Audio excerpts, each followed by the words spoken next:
ఒక 3 days out of స్టేషన్‌లో ఉన్నా. సో, ఈ 3 డేస్ వీడియోస్ కొంచెం బ్యాక్‌గ్రౌండ్ కొంచెం లైటు అంతా కొంచెం డిమ్‌గా ఉంటది. వాయిస్ అయితే బానే ఉంటది. ఎందుకంటే మైక్స్ అయితే తెచ్చుకున్నాను కాబట్టి. సో, బ్యాక్‌గ్రౌండ్ ఇయన్నీ మొత్తం కొంచెం అడ్జస్ట్ చేసుకోండి. ఒక 3 డేస్ మాత్రమే. అయితే ఇక వీడియోలోకెళ్తే మీరు గమనిస్తే లాస్ట్ 5 సంవత్సరాల నుంచి సముద్రంలో చాలా వింతలు జరుగుతున్నాయి. ముఖ్యంగా కోవిడ్ తర్వాత నుంచి. సముద్రం డీప్‌లో ఉండాల్సిన క్రియేచర్స్ అన్నీ సముద్రం ఒడ్డుకొచ్చేస్తున్నాయి. ఈ ఇయర్ జూన్‌లో కూడా మీకు గుర్తుండే ఉంటది. తమిళనాడులో ఒక ఓవర్ ఫిష్ అదే డూమ్స్‌డే ఫిష్ సముద్రం పైకొచ్చి జాలర్ల చేతికి చిక్కింది. అండ్ అప్పుడు దీని మీద ప్రపంచం అంతా అవ్వబోతుందని చాలా వీడియోస్ వచ్చాయి. అండ్ అప్పుడు నేను కూడా వీడియో చేశా. అండ్ సైంటిఫిక్‌గా చూసుకుంటే దీనికి సునామీలకి ఎటువంటి రిలేషన్ లేదని కూడా చెప్పాను. బట్ ఇప్పుడు ఒక 2-3 రోజుల క్రితం మళ్ళీ అలాంటి డూమ్స్‌డే ఫిష్ అదే తమిళనాడులో మళ్ళీ జాలర్లకు దొరికింది. అండ్ ఈసారి ఈ ఇన్సిడెంట్ సైంటిఫిక్‌గానే ప్రపంచం అంతం అవ్వడానికి ఒక రీజన్ అని చెప్పుకోవచ్చు. అండ్ దీని మీద రీసెర్చ్ చేసేటప్పుడు యాక్చువల్ నాకు కూడా భయం మొదలైంది. ఎందుకంటే ఇవి బయటికి రావడం అనేది ప్రపంచం అంతానికి ఒక మొదటి స్టెప్ లాంటిది. ఎలాగో క్లియర్‌గా ఈ వీడియోలో చూద్దాం రండి. ఇంకా లేట్ చేయకుండా వీడియోలోకి వెళ్ళిపోదాం. Hello and welcome to VR Raja. ఈ డూమ్స్‌డే ఫిష్ మీద రూమర్ మొదలైంది జపాన్‌లో. మీలో చాలా మందికి జపాన్‌లో జరిగిన ఇన్సిడెంట్ గురించి తెలిసే ఉంటది. జపాన్ మైథాలజీలో ఈ ఫిష్‌ల గురించి అండ్ ఇవి తీసుకొచ్చే వినాశనాల గురించి చాలా క్లియర్‌గా రాశారు. జపాన్ కల్చర్‌లో వీటిని జింజా హైమన్ అంటారు. అండ్ దాని మీనింగ్ ష్రైన్ ప్రిన్సెస్. బేసిక్‌గా అందరికీ అర్థమయ్యేలా చెప్పాలంటే వీటిని జపాన్ యొక్క సీ గాడ్ అంటారు కదా, ఆయన ప్రజలకు మెసేజ్లు పంపించడానికి ఈ ఫిషెస్ని వాడతారని అక్కడ ప్రజల నమ్మకం. అండ్ ఈ ఫిష్కుంటే 2 కళ్ళలో ఒక కన్ను గతాన్ని చూపిస్తుంది అండ్ ఇంకొక కన్ను ఫ్యూచర్ని చూపిస్తుంది. అండ్ 2011లో ఆ నమ్మకమే నిజమైంది. 2009 నుంచి 2010 మధ్యలో దాదాపు 20కి పైగా డూమ్స్డే ఫిషెస్ సముద్రం మీద కొట్టుకుని వచ్చాయి లేదా జాలర్లకు దిక్కే. అండ్ దీని తర్వాత 2011లో జపాన్లో ఆ కంట్రీ చూసిన అతి పెద్ద భూకంపం వచ్చింది. ఎంతమంది చనిపోయారు అనేది నెంబర్స్ అయితే ఇచ్చారు కానీ ఇంకా చాలామంది మిస్ అయ్యారు. అండ్ చాలామంది శవాలు కూడా దొరకల. ఈ భూకంపం వచ్చిన సునామీ వల్ల ఒక న్యూక్లియర్ యాక్సిడెంట్ కూడా జరిగింది. అండ్ అందులో దాదాపు 18,500 నుంచి 20,000 మంది చనిపోయారని ఒక ఎస్టిమేషన్. అండ్ దీని తర్వాత ఆగస్ట్ 2017 ఫిలిప్పైన్స్లో ఈ ఫిష్ దొరికింది. ఆ తర్వాత 2017 నార్త్ ఫిలిప్పైన్స్లో ఎర్త్క్వేక్ వచ్చింది. దీని మూమెంట్ మ్యాగ్నిట్యూడ్ కూడా దాదాపు 8.0. అండ్ ఈ భూకంపం వచ్చాక ఇంకొక 58 నిమిషాల తర్వాత 6.6 మ్యాగ్నిట్యూడ్తో ఇంకొక భూకంపం వచ్చింది. అండ్ ఇందులో దాదాపు 21 మంది చనిపోయారు. అలాగే 12 మంది మిస్ అయ్యారు. అండ్ దాదాపు 3,010 మంది గాయపడ్డారు. అలాగే $98 బిలియన్ ఆస్తి నష్టం జరిగింది. ఆ తర్వాత 2020లో మెక్సికోలో ఈ ఫిష్ కనబడింది. అక్కడ కూడా ఒక చిన్న భూకంపం వచ్చింది. ఆ తర్వాత 2023లో తైవాన్లో ఒక ఫిష్ కనిపించింది. అండ్ దాని తర్వాత 2024 సంవత్సరంలో 7.2 మ్యాగ్నిట్యూడ్తో తైవాన్లో భూకంపం వచ్చింది. అండ్ ఇది తైవాన్ చాలా సంవత్సరాల తర్వాత చూసిన అతి పెద్ద భయంకరమైన భూకంపం. అంతకుముందు 25 సంవత్సరాల ముందు ఇలాంటి భూకంపం అక్కడ వచ్చింది. 2024 జరిగిన భూకంపంలో అక్కడ 9 మంది చనిపోయారు అండ్ దాదాపు 50 మంది మిస్ అయ్యారు. ఇంకా 2024లో కాలిఫోర్నియాలో దాదాపు 9-10 అడుగుల పొడవైన ఫిష్ ఒకటి దొరికింది. అండ్ దీని తర్వాత యుఎస్ వెస్ట్ కోస్ట్ ఎర్త్క్వేక్ వచ్చింది. అది కూడా డిసెంబర్లో. అండ్ దీని పవర్ వచ్చేసి 7.0 మ్యాగ్నిట్యూడ్.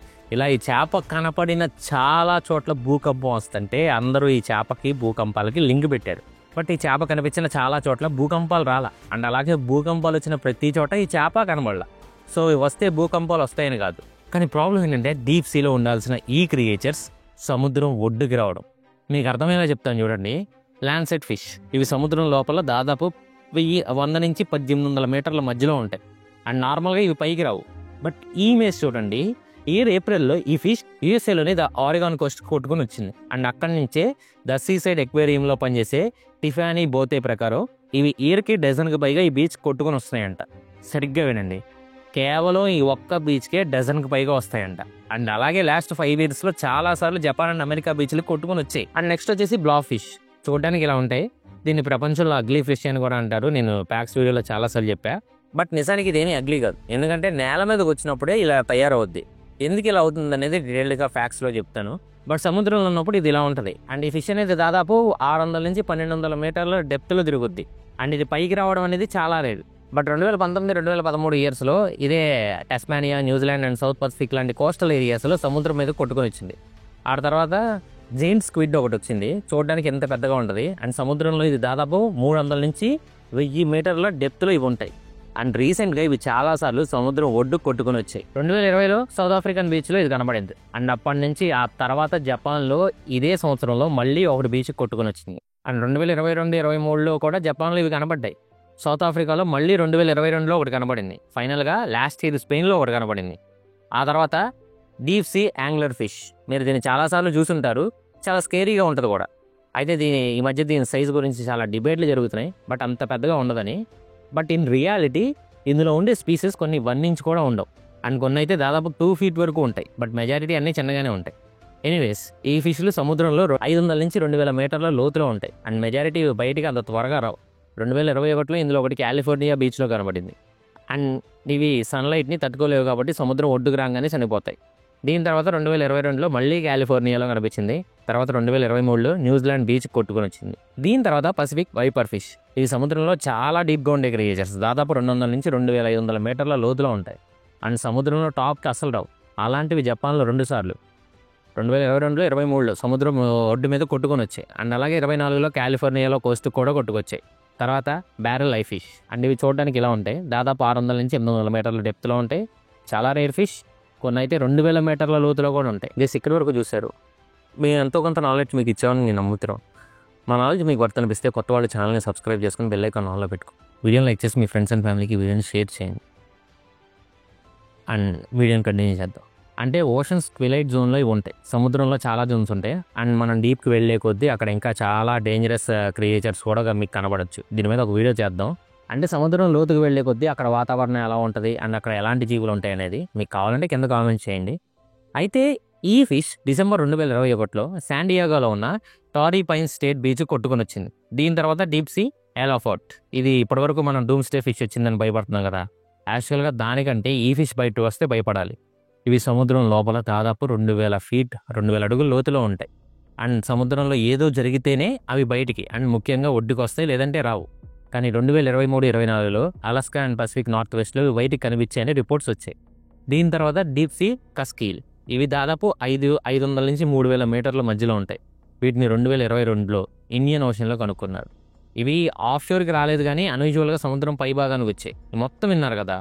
ఇందులో మీరు గమనిస్తే మ్యాక్సిమం చాలా ఫిషెస్ డీప్ సీలో ఉండాల్సినవి సముద్రం మీదకి లేదా సముద్రం ఒడ్డుకి వస్తున్నాయి. డీప్ సీలోనే ప్రతి ఫిష్ అనేది అక్కడ వాతావరణానికి అలవాటు పడిపోయి ఉంటుంది. ఇన్ఫ్యాక్ట్ అక్కడ ఉండే జీవుల గురించి మనకి ఇంకా అంత ఎక్కువ తెలీదు. యూసీ సముద్రాలు అనేవి మన భూమి యొక్క 71% ఆఫ్ ఎర్త్ సర్ఫేస్ని కవర్ చేస్తున్నాయి. భూమి కేవలం 29% మాత్రమే ఉంది. అలాగే మనం 100 సంవత్సరాల నుంచి సముద్రాన్ని ఎక్స్ప్లోర్ చేస్తున్నా సరే ఇప్పటివరకు మనం సముద్రాన్ని 5% మాత్రమే కవర్ చేసాం. సో 95% సముద్రాన్ని ఎంతవరకు చూడనే లేదు. మీకు కూడా తెలుసా, మన దగ్గర మార్స్ మ్యాప్ ఉంది, అండ్ అది కూడా ఫుల్ మార్స్ మ్యాప్ ఉంది. డీటెయిల్గా కావాలంటే ఆ మ్యాప్ని మీరు ఇక్కడ చూడొచ్చు. అసలు వేరే ప్లానెట్ గురించి అంత డీటెయిల్స్ తెలిసిన మనకి మన సముద్రం గురించి 5%. ఇప్పటికే సంవత్సరంలో కొన్ని వందల కొత్త రకాల జీవుల్ని సముద్రంలో కనిపెడతానే ఉన్నాం. సముద్రంలో కొత్త జీవి కనబడిందని మనం ఫ్యాక్ట్స్లో కూడా అప్పుడప్పుడు ఇంక్లూడ్ చేస్తాం. అయితే అన్ని రకాల జీవుల్ని కనిపెట్టలేకపోవడానికి రీజన్ అవి సముద్రం అడుగులో ప్రశాంతంగా జీవిస్తున్నాయి. అలాంటి జీవులు ఇప్పుడు సముద్రం ఒడ్డుకు వస్తున్నాయి. అంటే ఇక్కడ ప్రశాంతత లేదనే కదా సముద్రం లోపల. అండ్ అవి ఎందుకు సముద్రం మీదకి వస్తున్నాయి? దీనికి మనకు ఆన్సర్ తెలియాలంటే మనం దాదాపు 80 సంవత్సరాలు వెనక్కి వెళ్ళాలి. రెండో ప్రపంచ యుద్ధం జరుగుతున్న సమయంలో. యుద్ధం సముద్రంలో కూడా జరిగేది. అప్పుడు సముద్రంలో ఉండే షిప్లు ఒక టెక్నాలజీని వాడడం మొదలెట్టాయి. ఆ టెక్నాలజీ పేరు యాక్టివ్ సోనార్. ఇది ఎలా వర్క్ అవుతుందంటే అండ్ ప్రజెంటే రాడార్ లాగా, కానీ సముద్రంలో ఉండేవాళ్ళు అండ్ రాడార్లో రేడియో వేవ్స్ని వాడితే సోనార్లో ఉండే సౌండ్ వేవ్స్ని వాడతారు. ఇది రేడియో వేవ్స్ కంటే చాలా తక్కువ స్పీడ్లో వెళ్తుంది, కానీ వాటర్లో రేడియో వేవ్స్ ఎక్కువ ట్రావెల్ చేయలేవు, అందుకే సౌండ్ వేవ్స్ని వాడతారు. సో ఈ సోనార్ టెక్నాలజీ అనేది సముద్రంలోకి సౌండ్ వేవ్స్ని పంపిస్తుంది. మీకు తెలుసా, వాటర్లో సౌండ్ 5 times స్పీడ్గా ట్రావెల్ చేస్తుంది. ఎనీవేస్, ఈ వేవ్స్ వెళ్ళి ఏదైనా ఒక దాన్ని తగిలి మళ్ళీ వెనక్కి వస్తే దేనికి తగలకపోతే అలా ముందుకు వెళ్తానే ఉంటాయి. సో ఈ వేవ్స్ వెనక్కి వచ్చే లెంత్ అండ్ స్పీడ్ని బట్టి అవతల ఏమైనా ఉందా, వాళ్ళ వైపు ఏమైనా షిప్ వస్తుందా లేదా సబ్మెరైన్ వస్తుందా అని చెక్ చేసుకునేవాళ్ళు. అయితే స్టార్టింగ్లో వీళ్ళకి ఒక వింత కనబడే. దీన్ని ఆపరేట్ చేసే వాళ్ళకి సముద్రంలో నైట్ టైంలో ఒక స్ట్రాంగ్ కంటిన్యూస్ ఎకో లేయర్ కనిపించేది. అంటే ఈ లేయర్ని దాటి సౌండ్ వెళ్ళేది కాదు, అండ్ సౌండ్ వేవ్స్ వెనక్కి వచ్చేవి. అది చూడడానికి ఎలా ఉండేదంటే సీ ఫ్లోర్, అంటే సముద్రం అడుగు భాగం సడన్గా కొన్ని పైకి లేచి సముద్రం టాప్కి వచ్చినట్టు అనిపించేది. ఆబ్వియస్గా ఇది ఫేక్. వాళ్ళ టెక్నాలజీ తప్పు అనుకుని దీన్ని ఫాల్స్ బాటమ్ అని పేరు పెట్టుకున్నారు. తర్వాత సైంటిఫిక్గా డీప్ స్కాటరింగ్ లేయర్ DSL అని పేరు పెట్టారు. ఆ తర్వాత కనిపెట్టింది ఏంటి, సముద్రం అడుగేమీ ఒక కొండలాగా పైకి లేవడం లేదు, కానీ సముద్రం అడుగు నుండే జీవులు, అది కూడా మిలియన్స్లో, అవి కూడా గుంపులు గుంపులుగా పైకి వచ్చేవి. దాంతో అటువైపు వెళ్తున్న సౌండ్ వేవ్స్ అన్నీ వెనక్కి వచ్చేవి. అండ్ ఉదయం అవగానే మళ్ళీ ఆ జీవులన్నీ సముద్రం అడుగుకు వెళ్ళేవి. అండ్ ఇది ప్రపంచంలోనే లార్జెస్ట్ మైగ్రేషన్. అండ్ ఇది సెంచరీస్ నుంచి జరుగుతూనే వస్తుంది. అండ్ మనుషులకి ఆ టైం వరకు దీని గురించి చిన్న క్లూ కూడా లేదు. ఆ తర్వాత దీని గురించి తెలిసింది, ఇది కేవలం 1-2 రకాల జీవులు కాదు.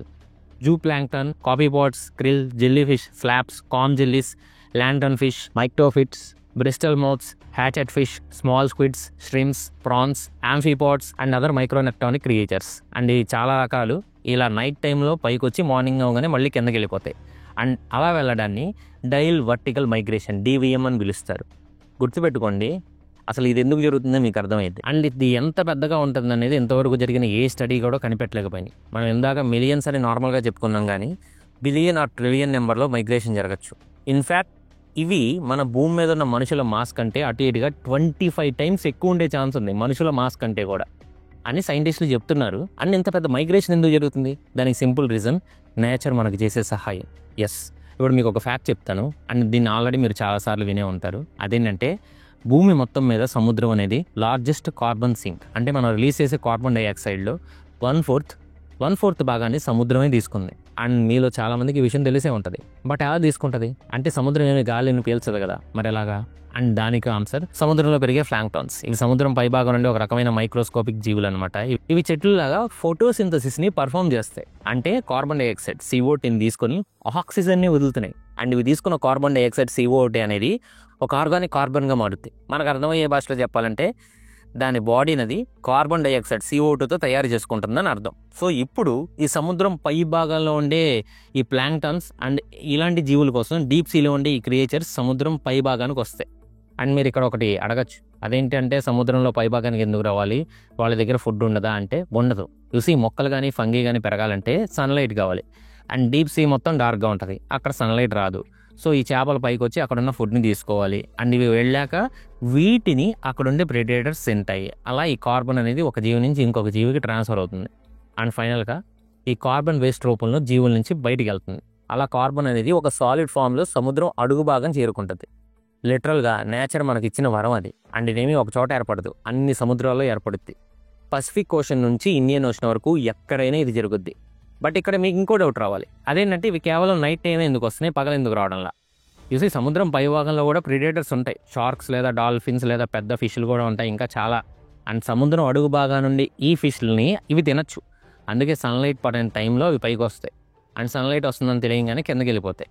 ప్లస్ ఫుల్ మూన్ డే రోజు కానీ మూన్ లైట్ ఎక్కువగా ఉండే రోజులు కానీ ఇవి పైకి రావు. ఇవి డీప్ సీలో ఉండడం వల్ల అక్కడ చీకటికి బాగా అలవాటు పడ్డాయి. సో చిన్న లైట్ అయినా సరే అవి వెంటనే పసిగట్టగలవు. దాంతో నార్మల్ ఫిష్లకు కనబడిన లైట్ కూడా వీటికి చాలా క్లియర్గా కనిపిస్తుంది. వాటి ఎవల్యూషన్లో ఇదే వాటికి ఇచ్చిన బెనిఫిట్. బట్ ఇప్పుడు ఈ డీప్ సీ క్రియేచర్స్ పర్మనెంట్గా కోల్డర్ రీజియన్స్కి మైగ్రేట్ అవుతున్నాయి. అంతకుముందు ఎలా ఉండేది, ఈ క్రియేచర్స్ కింద నుంచి పైకి వచ్చి మళ్ళీ కిందకి వెళ్ళేవి. కానీ ఇప్పుడు అవి కిందకి వెళ్ళడంలా వేరే ప్లేస్లకి, ముఖ్యంగా ఎర్త్ పోల్స్ దగ్గరికి వెళ్తున్నాయి. రీజన్ సింపుల్, మన గ్లోబల్ వార్మింగ్ వల్ల ప్రొడ్యూస్ అయ్యే హీట్లో దాదాపు 90% ఆఫ్ హీట్ని సముద్రాలు తీసుకుంటాయి. దీనివల్ల సముద్రం పై భాగంలో ఉండే వాటర్ హీట్గా ఉంటాయి. అండ్ సముద్రం కింద భాగంగా ఉండే వాటర్ చల్లగా ఉంటాయి. ముఖ్యంగా ఈ వేడి కేవలం మొదటి 200 మీటర్స్ ఆఫ్ ది ఓషన్ వరకు మాత్రమే వెళ్తుంది. కింద వాటర్ ఎప్పుడు చల్లగానే ఉంటుంది. సముద్రంలో వాటర్ వెళ్తుందంటే దానికి దారి పైన వాటర్ కిందకి వెళ్ళడం. బట్ సైన్స్లో చదువుకొని ఉంటారు కదా, హాట్ వాటర్ తక్కువ డెన్స్ ఉంటుంది అండ్ కోల్డ్ వాటర్ ఎక్కువ డెన్స్ ఉంటుందని. సో పైన వాటర్ డీప్ సీలో ఉన్న వాటర్ కంటే తక్కువ వేడి ఉంటే పైన వాటర్ కిందకి వెళ్ళదు. అలాంటప్పుడు పైన ఆక్సిజన్ కిందకి వెళ్ళదు. అలానే అస్సలు వెళ్ళదని కాదు, నైట్ టైంలో సముద్రం మీద ఉండే వాటర్ కింద వాటర్ కంటే కూడా చల్లగా ఉంటుంది. ఆ టైంలో వాటర్ కిందకి వెళ్తాయి అండ్ ఆక్సిజన్ని తీసుకుని వెళ్తాయి. బట్ ప్రెజెంట్ గ్లోబల్ వార్మింగ్ వల్ల పైన ఉండే వాటర్ ఎక్కువసేపు వేడిగా ఉంటున్నాయి. మీకు అర్థం కావాల్సిన లైన్ ఇదే, ఎక్కువసేపు వేడిగా ఉంటున్నాయి గ్లోబల్ వార్మింగ్ వల్ల. ఈవెన్ నైట్ టైంలో కూడా. అండ్ దానివల్ల డీప్ సీలో ఉండే ఆక్సిజన్ తక్కువ అవుతుంది. దీనివల్ల సముద్రం అడుగు నుండే జీవులకు ఆక్సిజన్ చాలా తక్కువ ఉంటుంది. అండ్ దానివల్ల ఇవి కోల్డర్గా ఉండే ప్లేసెస్కి మూవ్ అవుతున్నాయి. అండ్ అక్కడ ఆటోమేటిక్గా వాటర్ కిందకి వెళ్తూ ఉంటాయి అండ్ ఆక్సిజన్ ఎక్కువ ఉంటుంది. మరి ఇలా వెళ్తే మనకు వచ్చే ప్రాబ్లం ఏంటి? చూసి ప్రపంచంలో ప్రొడ్యూస్ అయ్యే ఆక్సిజన్లో సగభాగం మనకు సముద్రం నుంచి వస్తుంది. ఎస్, ఈ చిన్న చిన్న జీవులు చేసే ఫోటోసింథసిస్ వల్ల సగం ఆక్సిజన్ వస్తుంది. ఇప్పుడు మీరు అనుకోవచ్చు, అదేంటంటే దీన్ని తినే జీవులు సముద్రం అడుగు నుంచి రాకపోతే ఇవి ఇంకా ఎక్కువ స్ప్రెడ్ అయ్యి ఆక్సిజన్ ఎక్కువ ప్రొడ్యూస్ చేస్తాయి కదని. బట్ ఇక్కడే ఒక ప్రాబ్లం ఉంది. అదేంటంటే ఈ ఓషన్ ప్లాంట్స్ అయిన ఫైటో ప్లాంక్టాన్స్, నేను ప్లాంక్టాన్ అంటున్నాను అర్థం చేసుకోండి, కార్బన్ డైఆక్సైడ్ అండ్ సన్లైట్తో పాటు న్యూట్రియంట్స్, నైట్రోజన్, ఫాస్ఫరస్, ఐరన్ ఇలాంటివి కావాలి. లైక్ భూమి మీద మొక్కలకి భూమి నుంచి ఇవి లభిస్తాయి. సముద్రంలో ఏంటంటే డీప్ సీ నుంచి ఇవి పైకి వస్తాయి. సముద్రంలో చనిపోయిన జీవులు మొత్తం డీప్ సీకి వెళ్తాయి. ఇప్పుడు భూమిలో ఒక జీవి పాతి పెడితే ఆ ల్యాండ్ అనేది సారవంతం అవుతుందని అంటారు తెలుసా? ఎందుకంటే భూమి ఆ జీవి నుంచి న్యూట్రియంట్స్ని తీసుకుంటుంది. అలాగే పేడ వేసినప్పుడు నైట్రోజన్ లాంటివి భూమిని సారవంతం చేస్తాయి. మా సముద్రంలో కూడా అలాగే చనిపోయి అడుగు భాగానికి వెళ్ళిన జీవులు అడుగులో ఉండే వాటర్ని న్యూట్రియంట్ రిచ్ చేస్తాయి. సో ఇప్పుడు ఆలోచించండి, ఈ వాటర్ పైకి రాకపోతే అవి పెరుగుతాయా? అండ్ అలాగే వేరే చోటికి అంటే మంచుండే ప్లేస్‌కి వెళ్ళిపోయి బతుకుతాయి. సముద్రంలో వాటర్‌లో మొత్తం మన దగ్గరుండే సముద్రంలో వాటర్ మొత్తం న్యూట్రియంట్సే లేకుండా ఉంటాయి. ఎందుకంటే ఇవి చనిపోతేనే కదా అక్కడ న్యూట్రియంట్స్ వచ్చేది. అండ్ అవి టాప్‌లో ఉండే ప్లాంక్టాన్‌కి ఒక ఎరువులా అయ్యేది. అండ్ అవి పెరగకపోతే కార్బన్ డయాక్సైడ్‌ని తీసుకోలేవు. అండ్ అలాగే మనకు ప్రొడ్యూస్ అయ్యే ఆక్సిజన్‌లో సగం తగ్గుద్ది. అండ్ అలాగే మెయిన్‌గా గ్లోబల్ వార్మింగ్ ఇంకా పెరుగుద్ది. సో ఇవంతా దేవుడు మనుషులు ప్రశాంతంగా బ్రతకడానికి ఇస్తే చేసిన ఒక సిస్టమ్. ఒక సైకిల్. మనం హ్యాపీగా అండ్ ఆరోగ్యంగా ఉండాలంటే మనతో పాటు ఉన్న జీవులన్నీ బాగుండాలి. అందుకే సముద్రంలో ఎక్కువగా ఫిషింగ్ చెయ్యొద్దు అనేది. అది ఫైనల్‌గా మన మీదే ఇంపాక్ట్ చూపిస్తది. ఇప్పుడు కాకపోయినా ఒక 100 సంవత్సరాల తర్వాత ఈ ఎఫెక్ట్ ఖచ్చితంగా కనిపిస్తది. అండ్ అప్పుడు ప్రపంచ అంతానికి ఇప్పుడే అంటే ఈ డీప్ సీలో ఉండే సముద్ర జీవులు పై భాగానికి వచ్చి చనిపోవడమే మొదటి స్టెప్. ఎందుకంటే అవి కోల్డర్ ప్లేసెస్‌కి మైగ్రేట్ అయ్యే ప్రాసెస్‌లో సముద్రం పైకొస్తాయి లేదా సముద్రం కింద ప్రాపర్‌గా ఆక్సిజన్ లేకపోయినా వస్తాయి. ఇవి తప్ప ఇంకా ఆర్టిఫిషియల్ రీజన్స్ ఏమీ వాటికి లేవు. ప్రెజెంట్ మన డీప్ సీ గ్లేజియర్స్ పైకి రావడానికి చాలా సీరియస్‌గా తీసుకోవాలి. ఎందుకంటే గ్లోబల్ వార్మింగ్ ఇంకా ఎక్కువ అవుతుందనే దానికి ఇది లైవ్ ప్రూఫ్. అండ్ ప్రపంచం అంతానికి అడుగులు పడుతున్నాయి అనే దానికి కూడా ఇదే ప్రూఫ్. మన ఏన్షియన్స్ కూడా ఊరికే వీటి గురించి లెజెండ్స్ రాయలా. ఏదో కథ చెప్తే భయపడతారు ఫిషింగ్ చేయరేమోనని. మేబీ వాళ్ళకి ఇవన్నీ తెలిసే ఉంటాయి కదా! అందుకే ఇవి పైకొస్తే మనకు ప్రమాదం అని ముందే చెప్పారు.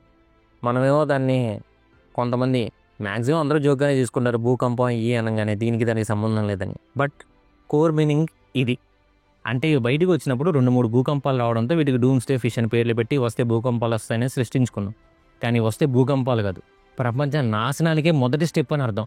అండ్ దీన్ని ఆపాలంటే మనం చేయగలిగిందల్లా ఒక్కటే. వీలైనంత ఎక్కువ చెట్లు నాటాలి. అండ్ సోలార్ ఎనర్జీకి కన్వర్ట్ అవ్వాలి.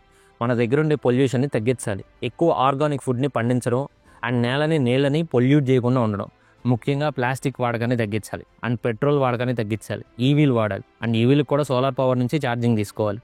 కాకపోతే ఇంకో ప్రాబ్లం ఉంది ఈవీస్‌లో. ఈవీని ఎక్కువ ప్రొడ్యూస్ చేయడానికి కూడా ఎక్కువ కార్బన్ డయాక్సైడ్ అవుతుందని. దాని గురించి తర్వాత మాట్లాడదాం. అయితే ఈ పని మనం ఒక్కళ్ళు చేస్తే మారుతుందా అంటే, మనం ఒక్కరు ఆపినా సరే కొంచెం ఆగుద్ది. అండ్ మన వంతుగా ఇంకొక నలుగురికి చెప్పండి. నేను కూడా ఫ్యూచర్‌లో మా ఆఫీస్ మొత్తం ఎలక్ట్రిసిటీ కేవలం సోలార్ వచ్చేలా ఆప్షన్స్ ఏమైనా ఉన్నాయేమో చూసి అదే వాడతాం. అంటే 1 or 2 ఇయర్స్‌లో ఆఫీస్ చేంజ్ చేస్తాను. అప్పుడు ఖచ్చితంగా ఈ సిస్టమ్ వాడడానికి ట్రై చేస్తాను. అంటే ఈ సిస్టమ్స్ రన్ చేయాలంటే ఏసీస్ కావాలి కాబట్టి వాటిని ఆపలేం గానీ తగ్గించడానికి అయితే ఖచ్చితంగా ట్రై చేస్తాం. అలా మీరు కూడా ఒక ఇనిషియేటివ్ తీసుకోండి కుదిరితే. That's all for today guys. ఈ వీడియో మీకు ఎలా అనిపించింది? కొత్త వాళ్ళు నాలెడ్జ్ వర్త్ అనిపిస్తే ఖచ్చితంగా సబ్స్క్రైబ్ కంటే కూడా ఈ వీడియోని ఎక్కువ మందికి షేర్ చేయండి. ఎందుకంటే ఇది షేర్ చేయాల్సిన వీడియో. నేను కొన్ని వీడియోస్‌కి షేర్ చేయాల్సిన వీడియో అని చెప్తాను. ఇది ఖచ్చితంగా షేర్ చేయాల్సిన వీడియోనే. అండ్ కొత్త వాళ్ళు ఛానల్‌ని సబ్స్క్రైబ్ చేసుకొని బెల్ ఐకాన్ ఆన్‌లో పెట్టుకోండి. వీడియోని లైక్ చేసి మీ ఫ్రెండ్స్ అండ్ ఫ్యామిలీకి ఈ వీడియోని షేర్ చేయండి. అండ్ ఈ వీడియో చివరి వరకు చూసిన ప్రతి ఒక్కరికి లవ్ యూ సో మచ్. ఎప్పటికీ.